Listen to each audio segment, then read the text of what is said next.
Hello, welcome to Busby Furniture. This is my first tutorial on some French polishing. Today we're going to French polish a dining table. It's a Georgian mahogany dining table. It's already been prepared with the sanding and the staining, so it's all ready for polishing. Had its first sealing coats and now it's ready for some bodying up. So we're going to go through first processes of French polishing a dining table. Okay, so here you can see the dining table. One half here, little half over here. First of all, I'm going to prepare the top, get it nice and smooth. This is the sealing coat that was put on a few days ago. It's all dried nice and hard. So I'm going to be using a fine paper, 320 grit. Let's see that. And just with a soft foam pad. This is called a silicon carbide paper. It's got like a powder lubricant built in. It doesn't scratch the surface so well. So we're just going to smooth the surface, take off any lumps, ready for the polishing.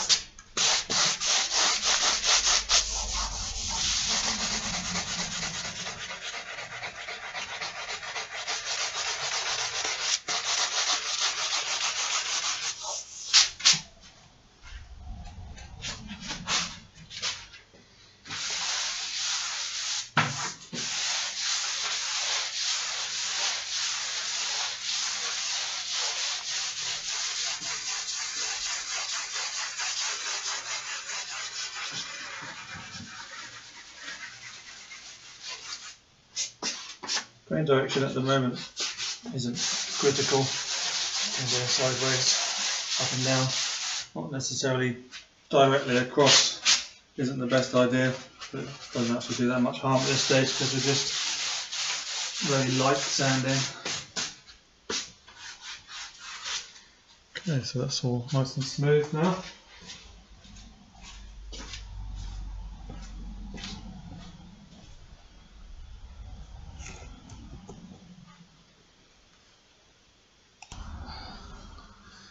Next I'm going to be using one of these sort of foamy type pads that actually come from car body repair places.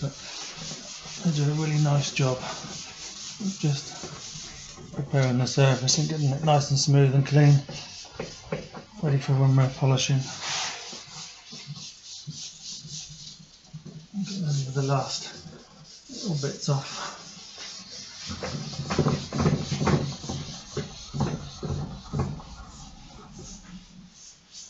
So we've got a nice even mateness to the finish now. Taking care around the edges. Always a little saying that I was taught years ago is you always take care of the edges of a piece of furniture. Around these edges here, and the middle bit kind of looks after itself really. It gets all the work. The edges are the bit where it goes wrong. You'll find you'll end up with lumps and bumps and polish that's uneven on the corners where you're turning quite a lot of the time. I'll show you some techniques for keeping that all nice and clean. So here we are, it's all rubbed down, nice and smooth now. So we'll get some cloths, wipe off most of the dust, and then we use a tack cloth. This is a tacky type of open weave cloth, which will, it's just slightly sticky, and it will just take off the last bits of the dust that we've just created for polishing.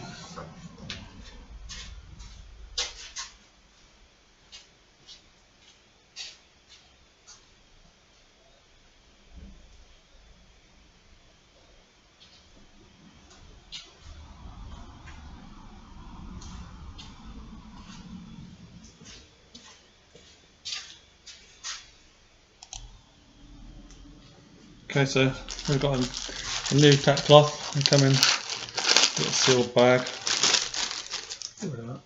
So as you can see, it's just a light open weave type of cloth, and it's just slightly tacky. I'll just take off the last bits of the dust that we just created. Feel in places a little bit of something stuck there. Just got it.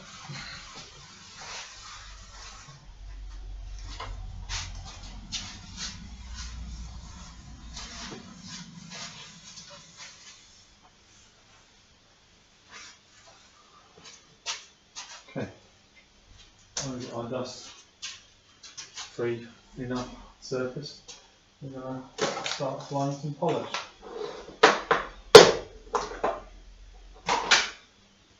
Just going to put close up. This is the polishing rag. So it's basically like a cotton wool inside, padded up. You can see here, we'll show you how to make one of those on future videos. And then it's wrapped in a tight cotton cloth. You have to keep that nice and tight when you're polishing so that it gives a nice smooth surface for the polish to come out through the, you can just see it coming out there onto the glove, making the glove shiny.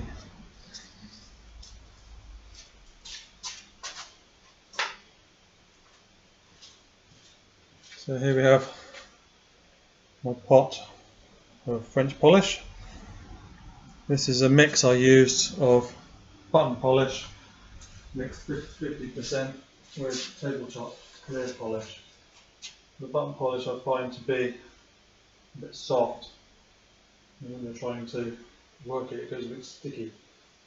The tabletop polish is almost transparent. It doesn't affect the colour, but it dries very hard, and the two of them together just give a nice even finish, I find.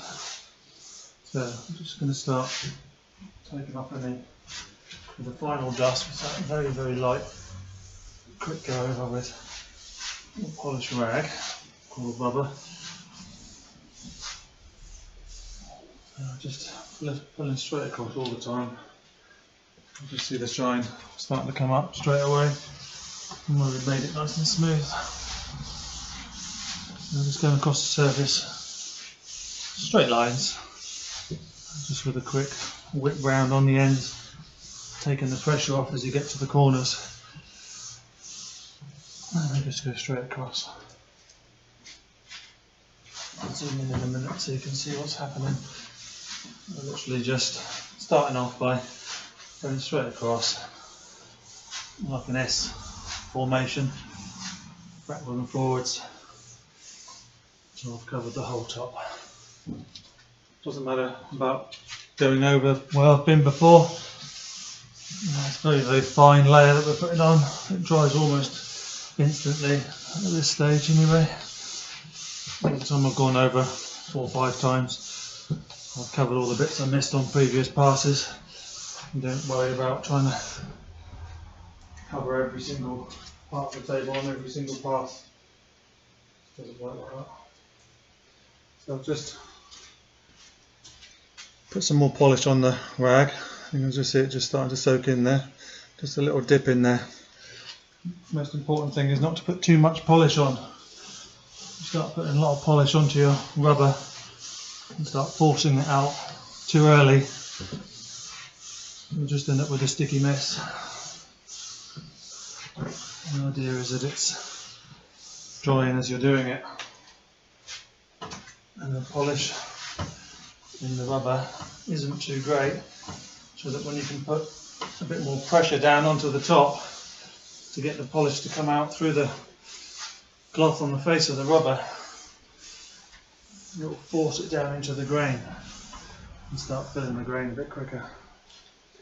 Eventually we'll start doing that with some figures of 8, some circles, different patterns to try and get it into the grain. So I'm just going to start some wide figures of 8 now, going around the sides and the corners nice and fast, not stopping at all. You don't want to be stopping with the rubber in contact It's the surface. That's when you end up with lumps and bumps and uneven edges. Like I said earlier, taking care of your corners and your edges and your sides. All the same thing really. You don't want to be coming to here and stopping on the table. You can actually see that. You don't want to be stopping anywhere near with the rubber in contact. You don't want to be starting. Don't put it down onto the top and then start moving. You always start moving and you come onto the surface. You're going to come on like this, just in straight lines. The kind of very finishing that you'd be doing in straight lines. Always come on with a movement. Never start and stop on the surface. End up with lumps. So I showed you earlier. Here's the polish. All I'm doing is just touching the surface in. That's all I want on there. Don't want any more than that at the moment. And just make sure the pad's nice and tight.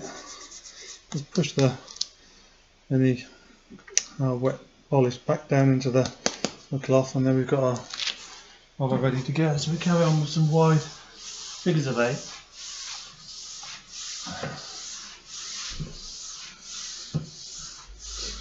Polishing small objects, like tea caddies and little writing slopes and things like that. Generally fairly easy to do. Most people with a little tuition would be able to polish up something small. When it comes to doing dining tables, pianos, especially pianos, sort of big surface area things, it takes a long time. That's why it's an expensive thing to do. It takes a lot of practice so you can get that really nice, smooth, even finish when you're done. A bit more polish. A bit more polish on there again. Just rub it in. Make sure it's nice and flat. And some big figures of 8.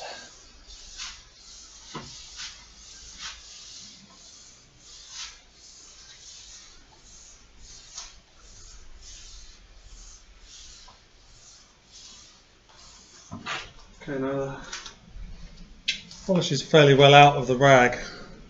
You can see here, if I push it, nothing really coming out. It is coming out, as you can see it on the glove. It's not coming out and going everywhere. You don't want polish going everywhere. So the next quick stage we're going to do is just to start doing some circles. You can see the circles coming in. This will force it. Because it's quite a dry rubber now, I can put a bit of pressure down to force the polish out of the rubber. You see it going into the surface there. Quite a bit of pressure going on. Quite hard work. That will force the polish down into the grain. Build up, start building up that really nice, lovely lustre shine you get from French polishing.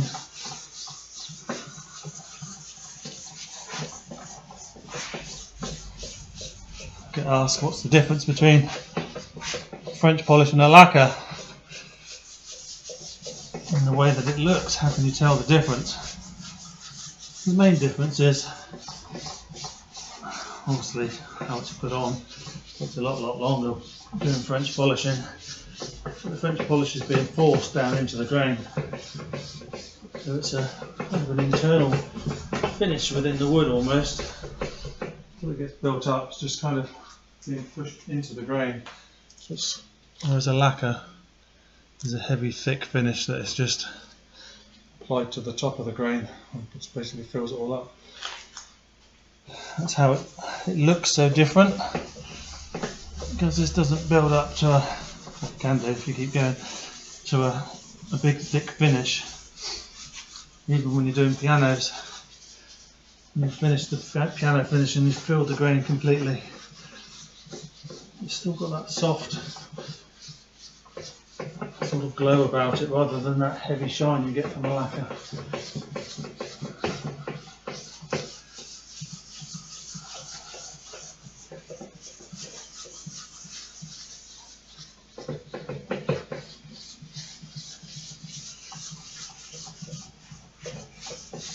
questions you want to ask, put them in the comments. See if I can answer them for you.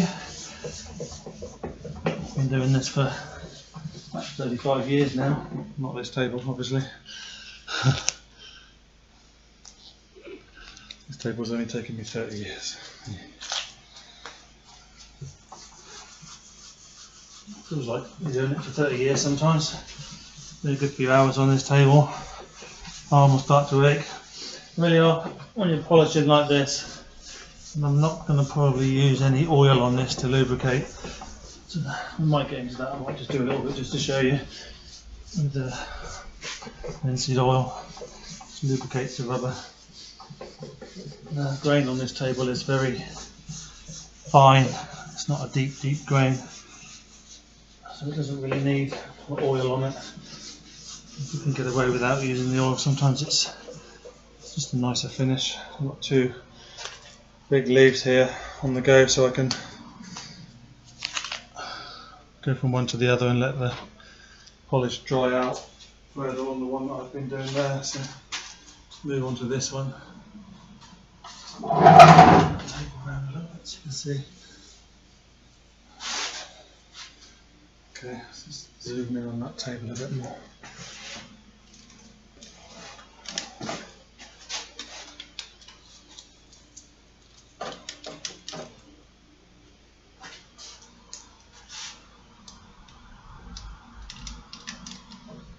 Okay, so a slight angle here so that you can actually see past me and see what's going on. Zoom in on this one. I'm just going to carry on with the circles that we were doing on the other leaf. Want them to be looking the same, obviously, when they're done.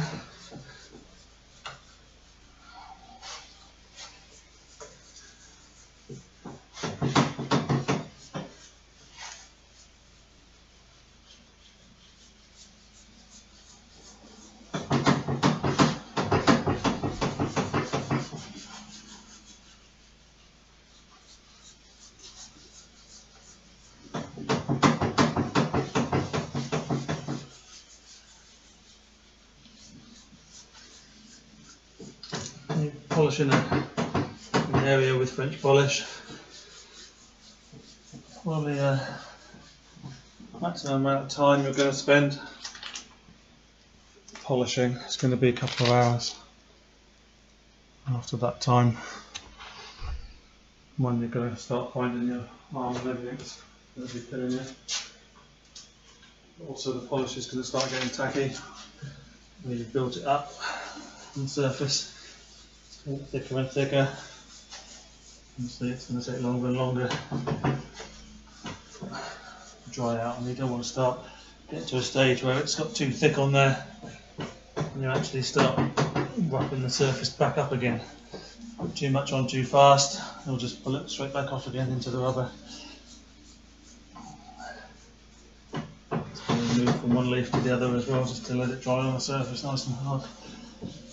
Or move back to it. So that's the circling technique, as you can see there. Another common technique used to fill the grain up, which is basically what we're doing now, is a figure of eight. So you do a quick figure of eight like this. And it's more of a flick of the elbow. If you watch my elbow flick underneath me, pulls my arm around.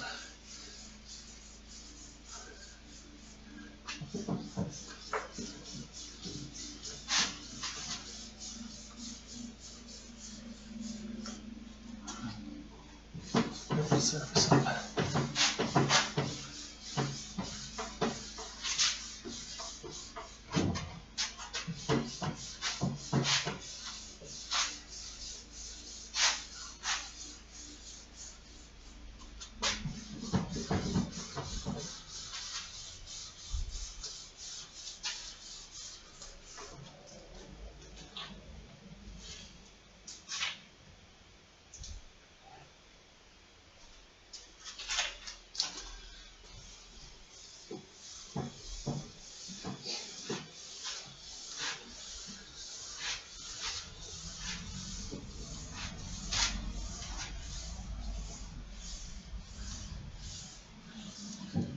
thing I'll say quickly while you're watching me do this is,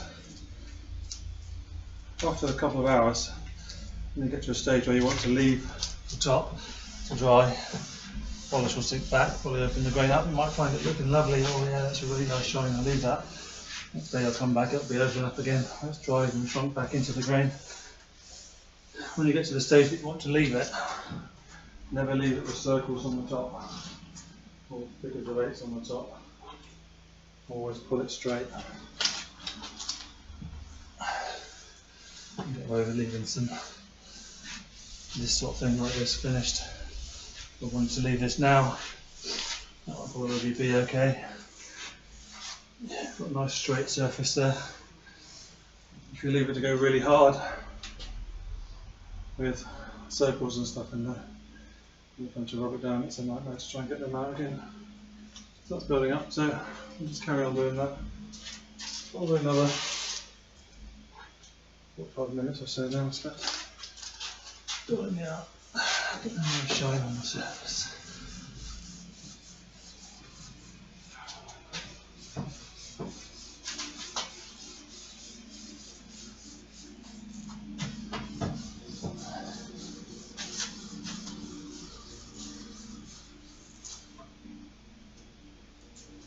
More dog hairs.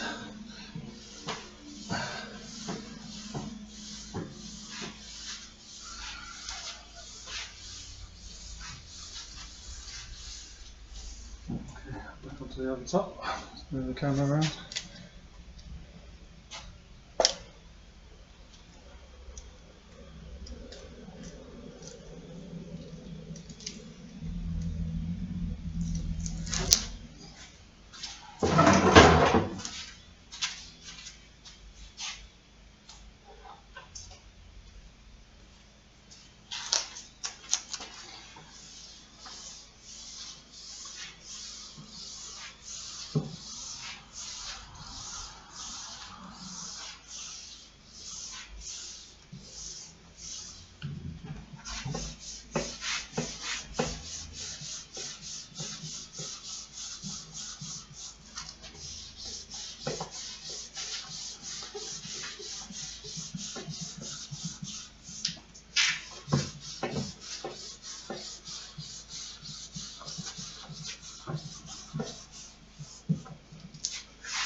Polishing, it's always a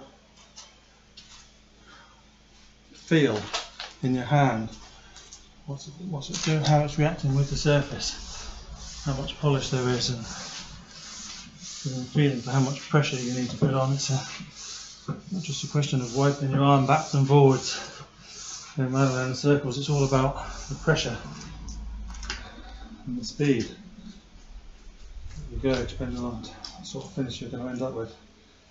As you feel it, on those circles, it feels it's actually starting to get a bit sticky now. This one I've just put a few layers on without waiting in between. I can feel there's a stickiness to the surface. It's getting harder and harder to actually work the rubber, sticking to the surface, pulling it down. It's buffing a bit, it's getting a bit hard work now. And it's starting to get into the grain now. And you're starting to see the shine coming up.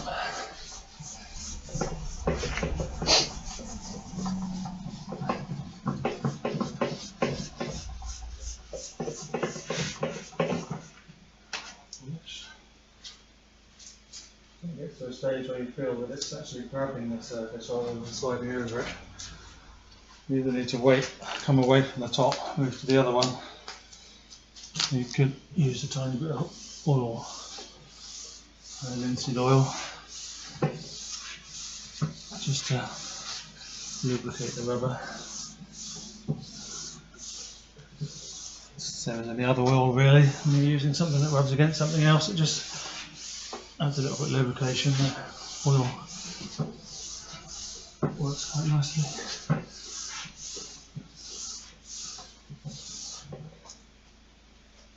Okay, see it building up quite nicely there.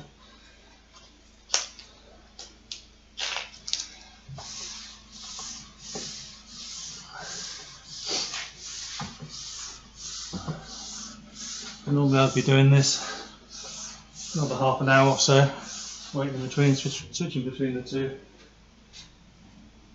Before I go to this stage, I'm just going to show you.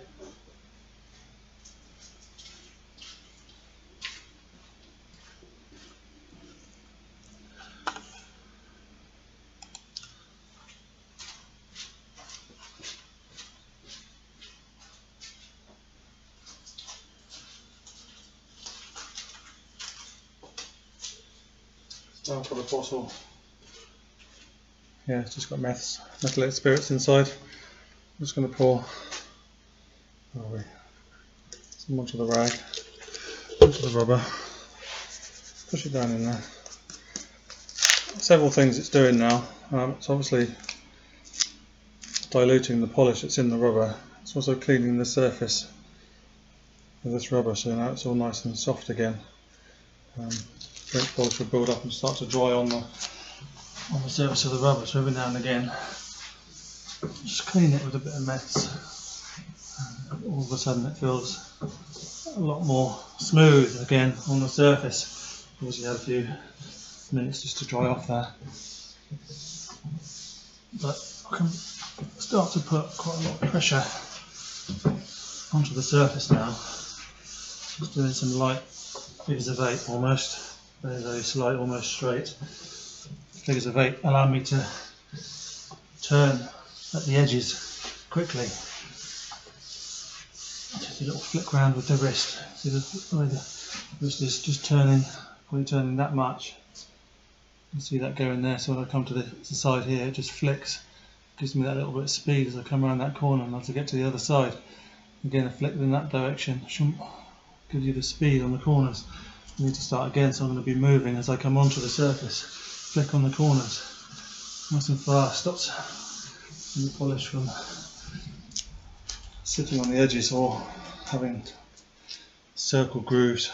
People that put too much polish on the rubber or too much pressure at the same time come around the corner and you end up with a line sort of around here where you've come around the surface and you've pushed it out of this corner, boom, heavy into the corner, and you end up with all these sort of circle marks coming around the corner, which are a bit of a nightmare to get out. So a little bit more polish again, meths again. With the meths on there, it's going to dissolve the very top surface of the polish that I've already put on there. So I've put a bit of pressure on there, so I can actually move that polish around and pull it into the grain a bit more. Pulling it over. You can actually buy a pull-over solution, but this is perfect for it really. See the shine really starting to come up on that table now. A bit more mess, need to keep it fairly wet while I'm doing this. Bit of mess onto the surface, soften the polish on the actual tabletop itself. It's starting to get quite sticky, so if it's dry rubber you'll find it will drag it and end up with a sort of sort of mark you get on the top. As it rubs across the top like that, if you get it too sticky and it grabs it, it goes a sort of mark. And it's a pain in the neck to get things like that out of the surface, so you want to try and avoid those if you can. Same on the top. Just go out to a wide shot again. See both tables. Still the same with the methylated spirits on this table on top.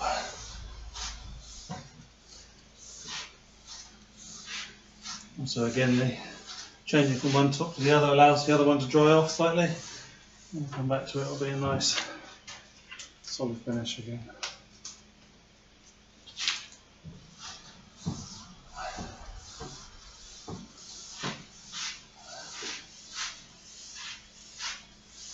That's the basics of French polishing.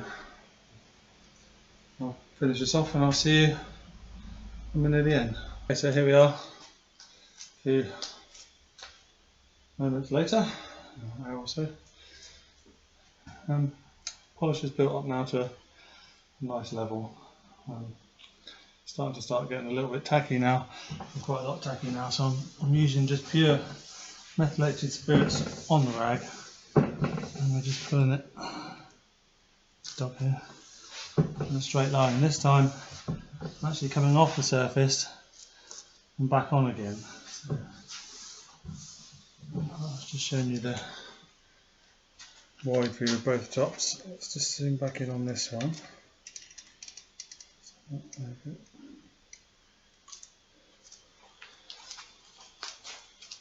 So instead of doing a circle movement on the edges now, I'm actually coming beyond the edge and coming on with a soft stroke like that, back off the other side, back on, all the way across, back on with a movement. So I'm not getting any circles this time. Just getting a nice finish there. Okay, so here we are on the final stages. Top's just been lightly sanded down with like 1000 grit, just to denib, get rid of any specks of dust or anything that are left on the surface. And now we're just going to burnish the surface with the rotten stone. So I've got a bag of rotten stone, so you can see it's like a black volcanic powder, linseed oil, and it's raw linseed oil. That's fairly important really for the final finishing. And then just a soft, you can see I've used before, soft cotton wadding cloth.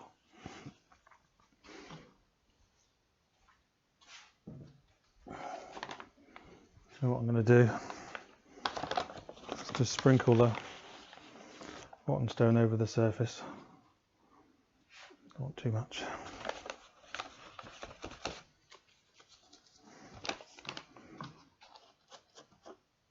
Same with the oil, a little bit of oil. So the rotten stone is used for a cutting compound, and the oil is used to bind it all together and create a lubricant, make it all nice and smooth and sticky.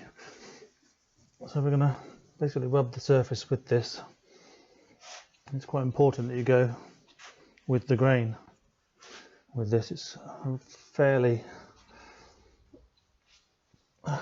strong abrasive when it gets going. You don't want to be pressing too hard. Nice even strokes, even pressure. Taking care of the edges as usual. Now I'm just going to nice and gently backwards and forwards, just preparing the surface. The only thing left to do after this should be a nice wax. It should come up lovely.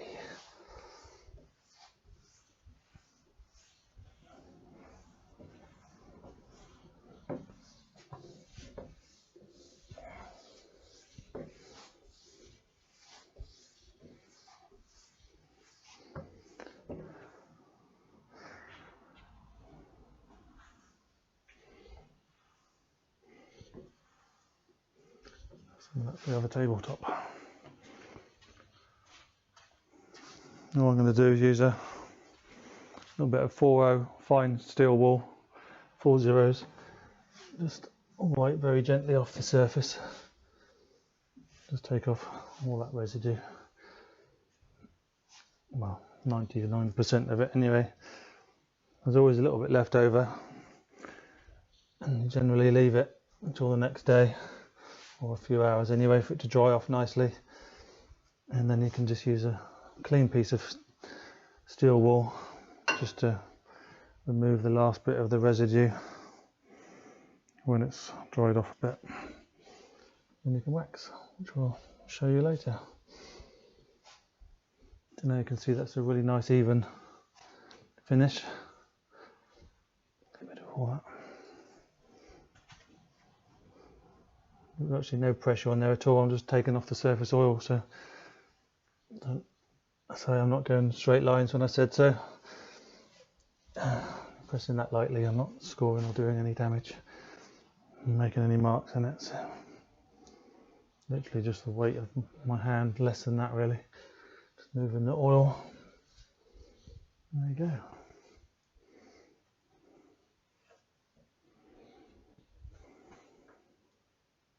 Hi and welcome back. Today we're going to do the final part of the polishing of the table, actually the waxing. What I'm using is a Fiddy's Georgian Mahogany wax. Fiddy's is really lovely wax. Always try and use a dark wax if you can. This one is this colour, but it's quite a nice sort of brown, light reddish brown colour. I'm going to be applying it with a soft cloth that's been very slightly soaked, just so you can see it coming off on the glove, in white spirit, just to soften the wax up a little bit more. I've got a nice big brush for doing the corners and the edges and getting in the little moulding there. But before I start, I will just make sure that there's no, or very little, of the oil left over that we used for cutting the top down. So just a very gentle, hardly any pressure, go over the top just to make sure any oil coming off, and just making sure it's nice and clean for the wax. So I'm going to use the brush first and just go around the edges, getting the wax in the corners and the mouldings. Don't want to be using too much wax, just needs a light coat.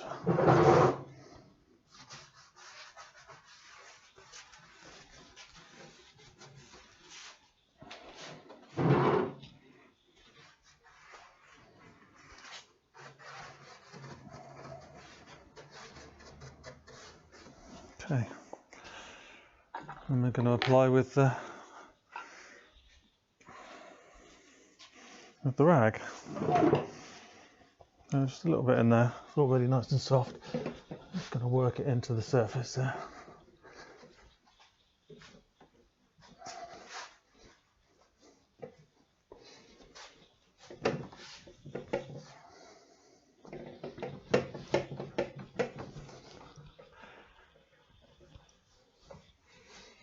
Most important with the wax is to get a nice even coat.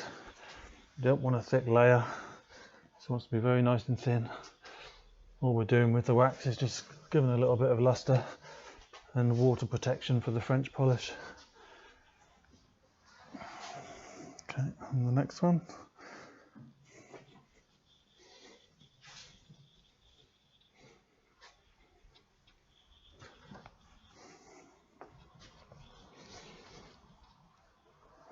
And once I put this on, I'm just going to then leave it for probably about 20 minutes on the surface just to dry off. Leave it a little bit longer than normal because I've put white spirit in on the rag to make it go on nice and smooth and even. So it just extends the drying time just a little bit. So I'll just pull it nice and straight.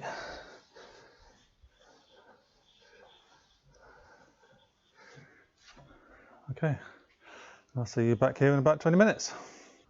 Okay, so it's been about 20 minutes.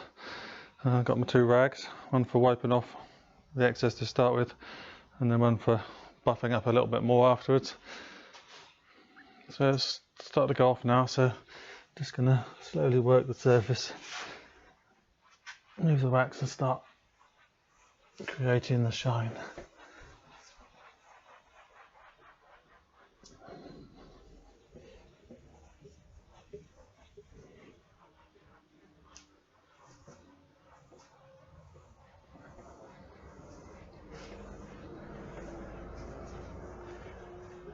See it's starting to come up there quite nicely.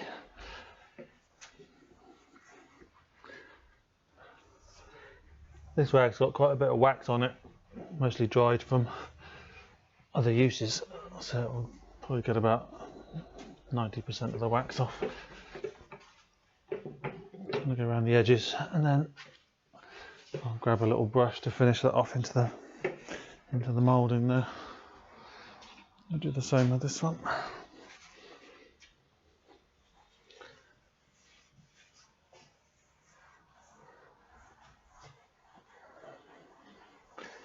Worst thing you can do for antique furniture is to over wax them. Dining table like this gets regularly used, probably needs waxing once every 6 months. General furniture, it's in the house, you know, your chest of drawers, sideboards, those sort of things, card tables, once a year really, that's all it needs waxing. As it gets used regularly, you know, a lot, then maybe twice a year, 3 times a year on a dining table that gets a lot of use without protection really. You should always protect a French polished table. Very, very susceptible to any sort of heat or water. So the wax is there basically to give you a little bit of protection from the water really. Hot water will just go straight through. Okay, so that's looking quite good. On to the next rag, a bit cleaner, and then a very clean one to bath and finish. So,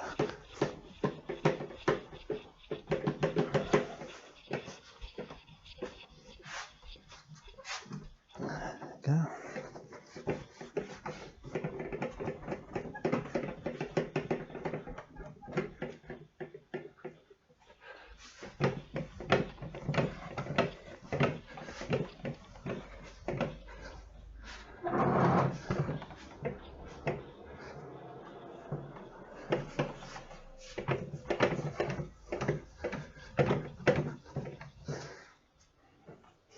If you've got antique furniture in the house and you want to wax it, I always recommend giving it a very, very light clean before you wax. If it hasn't been done for a long time, just with your 4-0 steel wool, just very gently go over the surface. That'll take off some of the dirt before you wax. And the old wax, you want to get the old wax off. If you just keep building wax on top of wax all the time, you'll end up with probably quite a nice shine, but it will just mark constantly all the time. It will smear all the time, and you just won't be able to get the smears out. You'll just keep wiping it and the smears will come, and they'll just keep going, and you'll be, oh, I can't get rid of these damn smears. It's just because you've got too much wax on there really. So get some steel wool, clean it back, wax it again, and it should be lovely. There we go. Lovely, shiny, beautiful table again.